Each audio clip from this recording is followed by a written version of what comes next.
A lot of people describe this state the same way.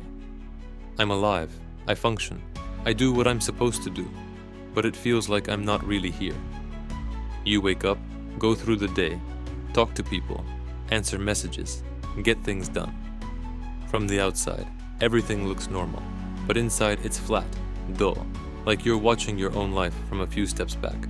No real emotions, no real presence, just existing. And the scariest part is that most people don't know how to explain it. They think they're depressed, broken, lazy, or losing themselves. Or they tell themselves, this is just adulthood, this is how life is now. But that's not actually what's happening. What you're feeling is your nervous system pulling you into survival mode for too long. Not panic, not breakdown, just constant protection.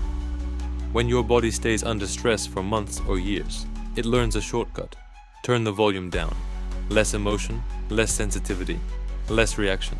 Not because something is wrong with you, but because this is how the system prevents overload. Think about it like this. If your phone is overheating all the time, it doesn't explode. It slows itself down. Screen dims. Performance drops. Background stuff shuts off. It's still on, but barely. That's exactly what happens here. You don't disappear. You get muted. This is why motivation doesn't work. This is why find your purpose doesn't help. This is why forcing positivity feels fake. You're trying to turn the volume up on a system that's actively trying to stay quiet to survive. And here's the part that usually surprises people. This state isn't emotional. It's physiological. Your brain doesn't disconnect because you're weak. It disconnects because it doesn't feel safe enough to stay fully online. When safety drops, presence drops with it. Focus, emotions, curiosity, desire. Those are not priorities for a nervous system that thinks it needs to conserve energy. That's why you can't just think your way out of it. That's why rest doesn't feel restorative. That's why even sleep sometimes doesn't help. A lot of people assume the way out is doing more. More discipline, more structure, more pushing. But that actually keeps the loop running, because the system never gets the signal that it's okay to come out of protection. The way back is not forcing yourself to feel alive. It's teaching your body that it no longer needs to hide. And that starts way earlier than emotions. It starts with signals of safety. Simple, physical, boring signals. The kind nobody talks about because they're not sexy. Things like how your evening actually winds down. Not what you do, but whether your system ever fully exits alert mode. Whether your body ever gets a clear message that nothing is required of it anymore.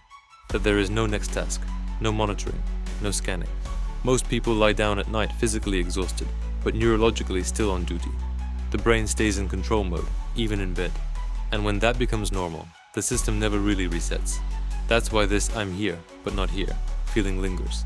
It's not a personality issue. It's an unfinished shutdown cycle that repeats every day. Once you understand that, the solution stops being mysterious. You don't need to become someone else. You don't need to fix your mindset. You need to rebuild the off switch your system forgot how to use.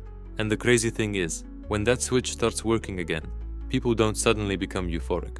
They just start feeling real. Colors come back a bit. Time feels normal again. Reactions feel natural. You stop watching yourself live and start actually being there. That's the way out of this state. Not through effort, but through recovery.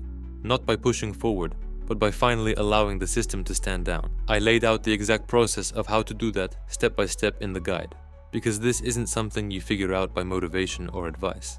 It's something you retrain at the level of the nervous system. And once that changes, the feeling of "I'm alive but not here" slowly stops being your default. You don't force yourself back into life. You feel allowed back into it.